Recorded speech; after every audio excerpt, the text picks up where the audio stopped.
ओम शांति 18 जुलाई 2025 प्रातः मुरली शिव भगवान मधुर महावाक्य। शिव बाबा कहते मिठे बच्चे निज उपरे निजे ही दया कर।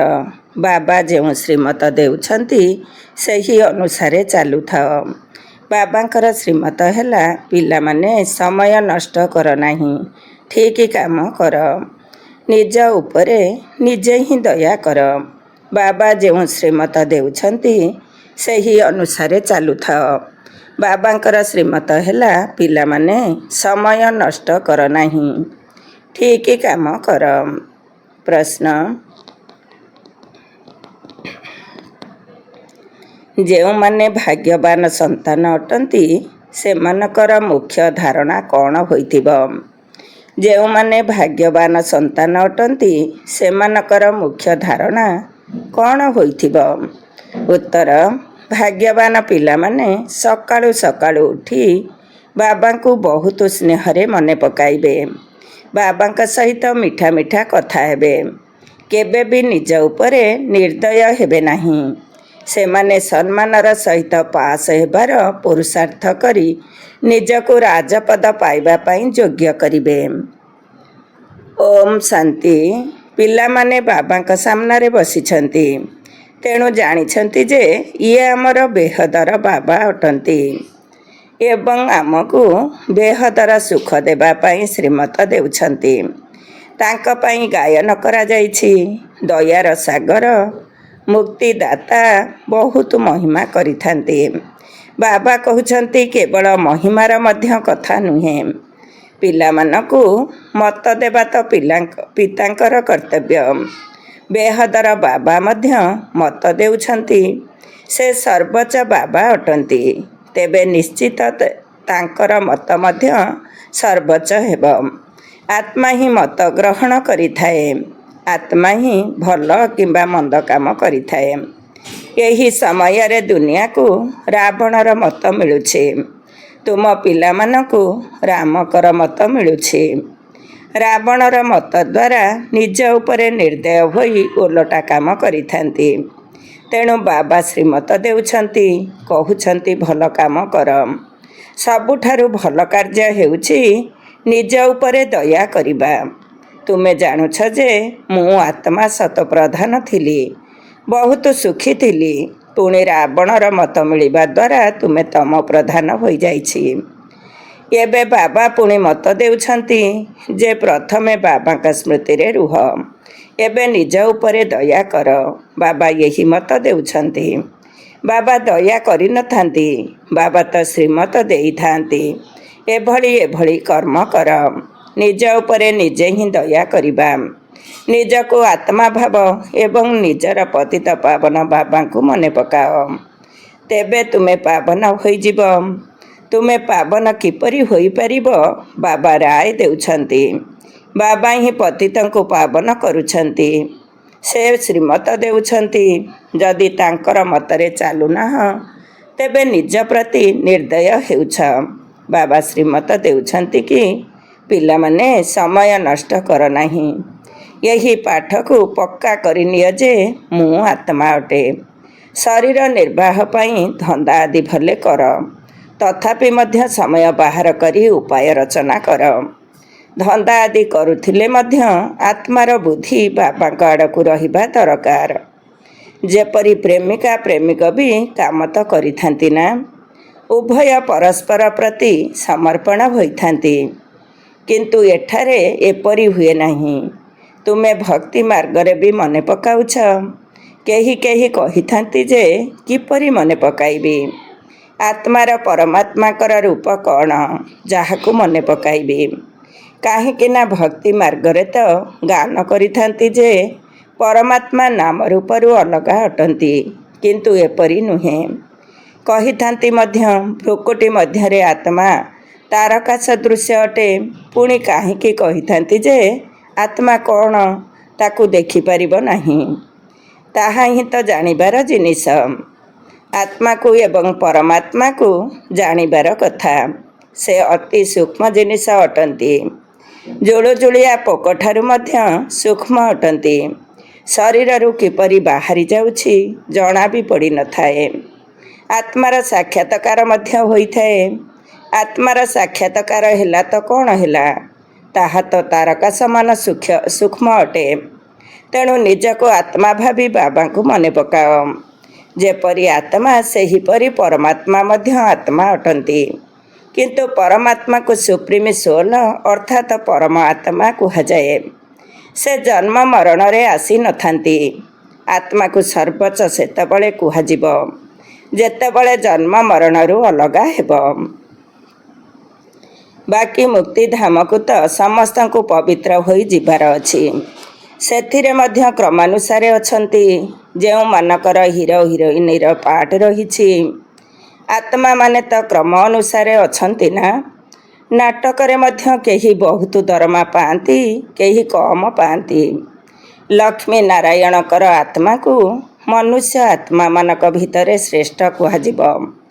ଯଦିଓ ସମସ୍ତେ ପବିତ୍ର ହୋଇଥାନ୍ତି, ତଥାପି ମଧ୍ୟ କ୍ରମ ଅନୁସାରେ ପାର୍ଟ ରହିଛି। କିଏ ମହାରାଜା, କିଏ ଦାସୀ, କିଏ ପ୍ରଜା। ତୁମେ ସମସ୍ତେ କଳାକାର ଅଟ। ଜାଣୁଛ ଯେ ଏତେ ସବୁ ଦେବୀ ଦେବତାମାନେ କ୍ରମ ଅନୁସାରେ ଅଛନ୍ତି। ଭଲ ପୁରୁଷାର୍ଥ କରିବେ, ଶ୍ରେଷ୍ଠ ଆତ୍ମା ହେବେ, ଉଚ୍ଚ ପଦ ପାଇବେ। ତୁମର ସ୍ମୃତି ଆସିଛି ଯେ ଆମେ 84 ଜନ୍ମ କିପରି ନେଇଛୁ। ଏବେ ବାବାଙ୍କ ନିକଟକୁ ଯିବାର ଅଛି। ପିଲାମାନଙ୍କୁ ଏହି ଖୁସି ବି ଅଛି ତ ନଶା ମଧ୍ୟ ଅଛି। ସମସ୍ତେ କହିଥାନ୍ତି ଯେ ଆମେ ନରରୁ ନାରାୟଣ, ବିଶ୍ୱର ମାଲିକ ହେବୁ। ତେବେ ତ ଏହିଭଳି ପୁରୁଷାର୍ଥ କରିବାକୁ ପଡ଼ିବ। ପୁରୁଷାର୍ଥ ଅନୁସାରେ ପଦ ପାଇଥାନ୍ତି। ସମସ୍ତଙ୍କୁ କ୍ରମାନୁସାରେ ପାର୍ଟ ମିଳିଛି। ଏହି ଡ୍ରାମା ପୂର୍ବ ପ୍ରସ୍ତୁତ ଅଟେ। ଏବେ ବାବା ତୁମକୁ ଶ୍ରେଷ୍ଠ ମତ ଦେଉଛନ୍ତି। କିପରି ବି ହେଉ ବାବାଙ୍କୁ ମନେ ପକାଅ, ତେବେ ଯାଇ ବିକର୍ମ ବିନାଶ ହେବ। ଆଉ ତା ସହିତ ତୁମେ ତମ ପ୍ରଧାନରୁ ଶତ ପ୍ରଧାନ ହୋଇପାରିବ।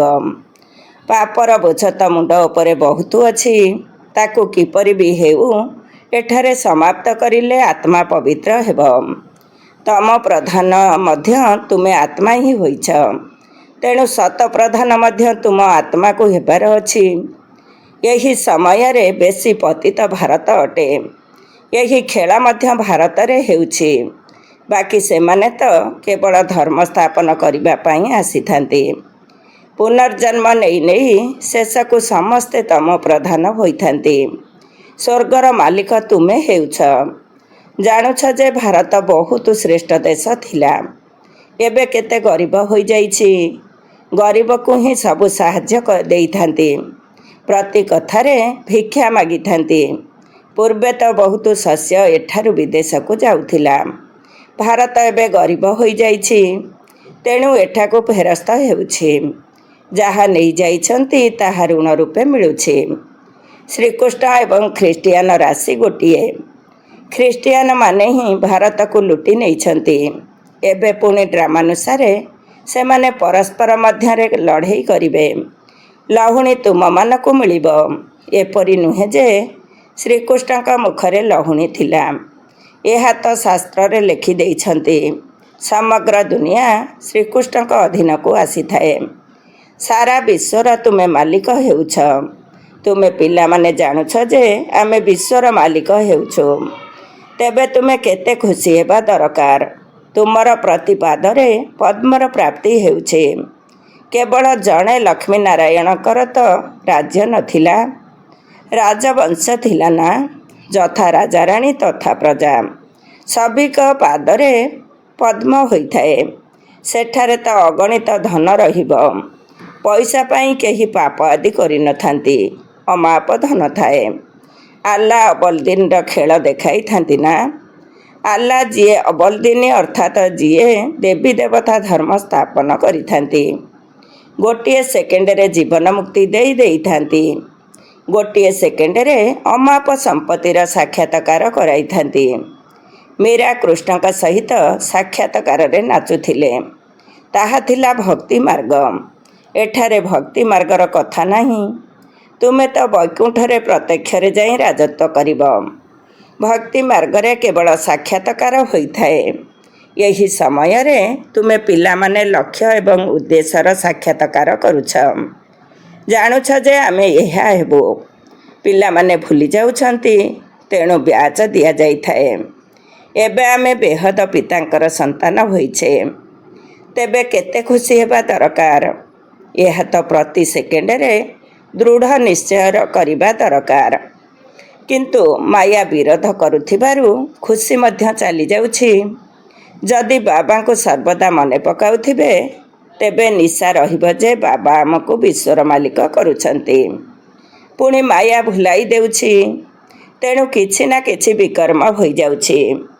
ତୁମ ପିଲାମାନଙ୍କର ସ୍ମୃତି ଆସିଯାଉଛି ଯେ ଆମେ 84 ଜନ୍ମ ନେଇଛୁ। ଆଉ କେହି 84 ଜନ୍ମ ନେଇନଥାନ୍ତି।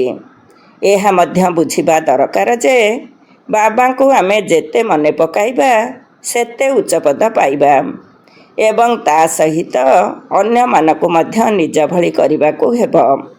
ପ୍ରଜା ମଧ୍ୟ ତିଆରି କରିବାକୁ ହେବ। ତେଣୁ ପ୍ରଥମେ ନିଜ ପରିବାରରୁ ଆରମ୍ଭ କରିବାକୁ ହେବ। ତୀର୍ଥକୁ ମଧ୍ୟ ପ୍ରଥମେ ନିଜେ ଯାଇଥାନ୍ତି, ପୁଣି ମିତ୍ର ସମ୍ବନ୍ଧୀ ଆଦିଙ୍କୁ ମଧ୍ୟ ଏକାଠି କରି ନେଇଯାଇଥାନ୍ତି। ତେଣୁ ତୁମେ ମଧ୍ୟ ସ୍ନେହରେ ସମସ୍ତଙ୍କୁ ବୁଝାଅ। ସମସ୍ତେ ବୁଝିବେ ନାହିଁ। ଗୋଟିଏ ଘରେ ବାପା ବୁଝିବେ ତ ପିଲା ବୁଝିବ ନାହିଁ। ମା ବାପା କେତେ ବି ପିଲାମାନଙ୍କୁ କହିବେ ଯେ ପୁରୁଣା ଦୁନିଆରେ ମନ ଲଗାଅ ନାହିଁ, ତଥାପି ମଧ୍ୟ ମାନିବେ ନାହିଁ। ହଇରାଣ କରିଥାନ୍ତି। ଯେଉଁମାନେ ଏହି କୂଳର ଚାରା ହୋଇଥିବେ ସେମାନେ ପୁଣି ଆସି ବୁଝିବେ। ଏହି ଧର୍ମର ସ୍ଥାପନା ଦେଖ କିପରି ହେଉଛି। ଅନ୍ୟ ଧର୍ମାବଲମ୍ବୀମାନଙ୍କର ଚାରା ଲାଗୁନାହିଁ। ସେମାନେ ତ ଉପରୁ ଆସିଥାନ୍ତି। ସେମାନଙ୍କର ଶିଷ୍ୟ ମଧ୍ୟ ଆସିଥାନ୍ତି। ଶିବ ବାବା ତ ସ୍ଥାପନା କରୁଛନ୍ତି, ପୁଣି ସମସ୍ତଙ୍କୁ ପବିତ୍ର କରି ନେଇଯାଉଛନ୍ତି। ସେଥିପାଇଁ ତାଙ୍କୁ ସତଗୁରୁ ମୁକ୍ତିଦାତା କୁହାଯାଏ। ସତ୍ୟ ଗୁରୁ ଜଣେ ହିଁ ଅଟନ୍ତି। ମନୁଷ୍ୟ କେବେ କାହାର ସଦ୍ଗତି କରିନଥାନ୍ତି। ସଦ୍ଗତି ଦାତା କେବଳ ଜଣେ, ତାଙ୍କୁ ହିଁ ସତ୍ୟଗୁରୁ କୁହାଯାଉଛି। ଭାରତକୁ ସତ୍ୟଖଣ୍ଡ ମଧ୍ୟ କରୁଛନ୍ତି। ରାବଣ ଅସତ୍ୟ ଖଣ୍ଡ କରିଦେଇଥାଏ। ବାବାଙ୍କ ପାଇଁ ମଧ୍ୟ ମିଥ୍ୟା, ଦେବତାମାନଙ୍କ ପାଇଁ ମଧ୍ୟ ମିଥ୍ୟା କହିଦେଇଥାନ୍ତି। ତେଣୁ ବାବା କହୁଛନ୍ତି, ଖରାପ କଥା ଶୁଣ ନାହିଁ। ଏହାକୁ ବେଶ୍ୟାଳୟ କୁହାଯାଏ। ସତ୍ୟଯୁଗ ହେଉଛି ଶିବାଳୟ। ଏକଥା ମନୁଷ୍ୟ ବୁଝୁନାହାନ୍ତି। ସେମାନେ ତ ନିଜ ମତରେ ଚାଲୁଛନ୍ତି। କେତେ ଲଢ଼େଇ ଝଗଡ଼ା ଚାଲୁଛି। ପିଲା ମାଆକୁ, ପତି ସ୍ତ୍ରୀକୁ ମାରୁଛି। ଜଣେ ଜଣକୁ ମାରି ଦେଉଛି। ପିଲା ଦେଖୁଛି ବାପାଙ୍କ ପାଖରେ ବହୁତ ଧନ ଅଛି, ଦେଉନାହିଁ। ତେଣୁ ମାରିବାରେ ମଧ୍ୟ ଡେରି କରୁନାହିଁ। କିପରି ଖରାପ ଦୁନିଆ ହୋଇଯାଇଛି। ଦେଖ ଏବେ ତୁମେ କେତେ ଶ୍ରେଷ୍ଠ ହେଉଛ। ତୁମର ଲକ୍ଷ୍ୟ ଏବଂ ଉଦ୍ଦେଶ୍ୟ ଅର୍ଥାତ୍ ସତ୍ୟଯୁଗୀ ରାଜତ୍ୱ ସାମ୍ନାରେ ରହିଛି। ତୁମେ ତ କେବଳ କହୁଥିଲ, ହେ ପତିତ ପାବନ ଆସି ଆମକୁ ପବିତ୍ର କର। ଏପରି କ'ଣ କହୁଥିଲ ଯେ ବିଶ୍ୱର ମାଲିକ କର। ଈଶ୍ୱର ତ ସ୍ୱର୍ଗର ସ୍ଥାପନା କରନ୍ତି। ତେବେ ଆମେ କାହିଁକି ସ୍ୱର୍ଗରେ ନାହୁଁ। ପୁଣି ରାବଣ ତୁମକୁ ନର୍କବାସୀ କରିଦେଇଥାଏ। କଳ୍ପର ଆୟୁଷ ଲକ୍ଷ ଲକ୍ଷ ବର୍ଷ କହିବା ଦ୍ୱାରା ଭୁଲି ଯାଇଛନ୍ତି। ବାବା କହୁଛନ୍ତି, ତୁମେ ସ୍ୱର୍ଗର ମାଲିକ ଥିଲ, ଏବେ ପୁଣି ଚକ୍ର ଲଗାଇ ନର୍କର ମାଲିକ ହୋଇଛ। ଏବେ ପୁଣି ବାବା ତୁମକୁ ସ୍ୱର୍ଗର ମାଲିକ କରୁଛନ୍ତି। କହୁଛନ୍ତି, ସ୍ନେହୀ ଆତ୍ମାମାନେ ବାବାଙ୍କୁ ମନେ ପକାଅ। ତେବେ ତମ ପ୍ରଧାନରୁ ଶତ ପ୍ରଧାନ ହୋଇଯିବ। ତମ ପ୍ରଧାନ ହେବା ପାଇଁ ଅଧା କଳ୍ପ ଲାଗିଲା। କିନ୍ତୁ ଏହାକୁ ସାରା କଳ୍ପ ହିଁ କହିବା, କାହିଁକି ନା କଳା ତ କମ୍ ହୋଇ ଚାଲିଥାଏ। ଏହି ସମୟରେ କୌଣସି କଳା ନାହିଁ। କହୁଛନ୍ତି, ମୁଁ ନିର୍ଗୁଣ, ମୋ ଭିତରେ କୌଣସି ଗୁଣ ନାହିଁ। ଏହାର ଅର୍ଥ କେତେ ସ୍ପଷ୍ଟ ଅଟେ। ଏଠାରେ ପୁଣି ନିର୍ଗୁଣ ବାଳକର ସଂସ୍ଥା ମଧ୍ୟ ରହିଛି। ବାଳକମାନଙ୍କ ଭିତରେ କୌଣସି ଗୁଣ ନାହିଁ। ନହେଲେ ବାଳକକୁ ମହାତ୍ମାଙ୍କ ଠାରୁ ଶ୍ରେଷ୍ଠ କୁହାଯାଇଛି। ତାଙ୍କୁ ବିକାର କ'ଣ ଜଣା ନାହିଁ। ମହାତ୍ମାମାନଙ୍କୁ ତ ବିକାର କ'ଣ ଜଣା ଅଛି। ତେବେ ଅକ୍ଷର ମଧ୍ୟ କେତେ ଭୁଲ କହୁଛନ୍ତି। ମାୟା ବିଲକୁଲ ଅସତ୍ୟ କରିଦେଇଛି। ଗୀତା ମଧ୍ୟ ପଢ଼ିଥାନ୍ତି। କହିଥାନ୍ତି ଯେ ଭଗବାନ ଉବାଚ କାମ ବିକାର ମହାଶତ୍ରୁ। ଏହା ଆଦି ମଧ୍ୟ ଅନ୍ତ ଦୁଃଖଦାୟୀ ଅଟେ। ତଥାପି ମଧ୍ୟ ପବିତ୍ର ହେବାରେ କେତେ ବିଘ୍ନ ପକାଉଛନ୍ତି। ପୁଅ ବିବାହ କରୁନାହିଁ ତ କେତେ ଗାଳି ଦେଇଥାନ୍ତି। ବାବା କହୁଛନ୍ତି ତୁମ ପିଲାମାନଙ୍କୁ ଶ୍ରୀମତ ଆଧାରରେ ଚାଲିବା ଉଚିତ। ଯିଏ ଫୁଲ ହେବା ପାଇଁ ଯୋଗ୍ୟ ନୁହେଁ କେତେ ବି ବୁଝାଅ କେବେ ହେଲେ ମାନିବେ ନାହିଁ। କେଉଁଠାରେ ପିଲାମାନେ ପୁଣି କହିଥାନ୍ତି ଯେ ଆମେ ବିବାହ କରିବୁ ନାହିଁ। ତେବେ ମା ବାପା କେତେ ଅତ୍ୟାଚାର କରିଥାନ୍ତି। ବାବା କହୁଛନ୍ତି ଯେତେବେଳେ ଜ୍ଞାନ ଯଜ୍ଞ ରଚନା କରିଥାଏ ସେତେବେଳେ ଅନେକ ପ୍ରକାରର ବିଘ୍ନ ପଡ଼ିଥାଏ। 3 ପାଦ ଭୂମି ମଧ୍ୟ ଦେଇ ନଥାନ୍ତି। ତୁମେ କେବଳ ବାବାଙ୍କ ମତରେ ଚାଲି ତାଙ୍କୁ ମନେ ପକାଇ ପବିତ୍ର ହେଉଛ। ଆଉ କୌଣସି କଷ୍ଟ ନାହିଁ। କେବଳ ନିଜକୁ ଆତ୍ମା ଭାବି ବାବାଙ୍କୁ ମନେ ପକାଅ। ଯେପରି ତୁମେ ଆତ୍ମାମାନେ ଏହି ଶରୀରରେ ଅବତରିତ ହୋଇଛ ସେହିଭଳି ବାବା ମଧ୍ୟ ଅବତରିତ ହୋଇଛନ୍ତି। ପୁଣି କଚ୍ଛପ ଅବତାର ମତ୍ସ୍ୟ ଅବତାର କିପରି ହୋଇପାରିବ? କେତେ ନିନ୍ଦା କରିଦେଇଛନ୍ତି। କହିଥାନ୍ତି ଗୋଡ଼ି ପଥରରେ ମଧ୍ୟ ଭଗବାନ ଅଛନ୍ତି। ବାବା କହୁଛନ୍ତି ମୋର ଏବଂ ଦେବତାମାନଙ୍କର ନିନ୍ଦା କରୁଛନ୍ତି। ମୋତେ ଆସିବାକୁ ପଡ଼ୁଛି। ମୁଁ ଆସି ତୁମ ପିଲାମାନଙ୍କୁ ପୁଣି ଥରେ ସମ୍ପତ୍ତି ଦେଉଛି। ମୁଁ ଆଶୀର୍ବାଦ ଦେଉଛି ଆଉ ରାବଣ ଅଭିଶାପ ଦେଉଛି। ଏହା ହିଁ ହେଉଛି ଖେଳ। ଯେଉଁମାନେ ଶ୍ରୀମତ ପାଳନ କରୁନାହାନ୍ତି ତେବେ ବୁଝିବାକୁ ହେବ ଯେ ସେମାନଙ୍କର ଭାଗ୍ୟ ଏତେ ଶ୍ରେଷ୍ଠ ନୁହେଁ। ଭାଗ୍ୟବାନ ହୋଇଥିଲେ ସକାଳୁ ସକାଳୁ ଉଠି ବାବାଙ୍କୁ ମନେ ପକାଇବେ। ବାବାଙ୍କ ସହିତ କଥାବାର୍ତ୍ତା କରିବେ। ନିଜକୁ ଆତ୍ମା ଭାବି ବାବାଙ୍କୁ ମନେ ପକାଇଲେ ବିକର୍ମ ବିନାଶ ହେବ। ଖୁସିର ପାରଦ ଚଢ଼ିବ। ଯେଉଁମାନେ ସମ୍ମାନର ସହିତ ପାସ୍ ହୋଇଥାନ୍ତି ସେମାନେ ହିଁ ରାଜପଦ ପାଇଁ ଯୋଗ୍ୟ ହୋଇପାରିବେ। କେବଳ ଏକ ଲକ୍ଷ୍ମୀ ନାରାୟଣ ରାଜ୍ୟ କରିନଥାନ୍ତି। ରାଜଧାନୀ ଅଟେ ନା। ଏବେ ବାବା କହୁଛନ୍ତି ତୁମର ବୁଦ୍ଧି କେତେ ସ୍ୱଚ୍ଛ ହେଉଛି। ଏହାକୁ ସତ୍ସଙ୍ଗ କୁହାଯାଉଛି। ସତ୍ସଙ୍ଗ ଗୋଟିଏ ହିଁ ହୋଇଥାଏ ଯାହାକି ବାବା ସତ୍ୟ ଜ୍ଞାନ ଦେଇ ସତ୍ୟ ଖଣ୍ଡର ମାଲିକ କରାଉଛନ୍ତି। କଳ୍ପର ସଙ୍ଗମ ଯୁଗରେ ହିଁ ସତ୍ୟର ସଙ୍ଗ ମିଳୁଛି। ସ୍ୱର୍ଗରେ କୌଣସି ପ୍ରକାରର ସତ୍ସଙ୍ଗ ହୁଏ ନାହିଁ। ଏବେ ତୁମେ ଆତ୍ମିକ ଉଦ୍ଧାରକାରୀ ସୈନ୍ୟ ଅଟ। ତୁମେ ବିଶ୍ୱର ନୌକା ପାର କରୁଛ। ତୁମର ଉଦ୍ଧାରକର୍ତ୍ତା ଶ୍ରୀମତ ଦାତା ବାବା ଅଟନ୍ତି। ତୁମର ମହିମା ବହୁତ ଶ୍ରେଷ୍ଠ ଅଟେ। ବାବାଙ୍କର ମହିମା ଭାରତର ମହିମା ଅପରମ୍ପାର ଅଟେ। ତୁମ ପିଲାମାନଙ୍କର ମହିମା ମଧ୍ୟ ଅପରମ୍ପାର ଅଟେ। ତୁମେ ବ୍ରହ୍ମାଣ୍ଡର ଏବଂ ବିଶ୍ୱର ମଧ୍ୟ ମାଲିକ ହେଉଛ। ମୁଁ ତ କେବଳ ବ୍ରହ୍ମାଣ୍ଡର ମାଲିକ ଅଟେ। ପୂଜା ମଧ୍ୟ ତୁମର ଡବଲ ହୋଇଥାଏ। ମୁଁ ତ ଦେବତା ହେଉନାହିଁ ଯାହାଦ୍ୱାରା ଡବଲ ପୂଜା ହେବ। ତୁମମାନଙ୍କ ଭିତରେ ମଧ୍ୟ କ୍ରମାନୁଯାୟୀ ବୁଝିଥାନ୍ତି ଏବଂ ଖୁସିରେ ଆସି ପୁରୁଷାର୍ଥ କରିଥାନ୍ତି। ପାଠ ପଢ଼ାରେ ପାର୍ଥକ୍ୟ କେତେ ରହିଛି। ସତ୍ୟ ଯୁଗରେ ଲକ୍ଷ୍ମୀ ନାରାୟଣଙ୍କର ରାଜ୍ୟ ଚାଲେ। ସେଠାରେ ମନ୍ତ୍ରୀ ନଥାନ୍ତି।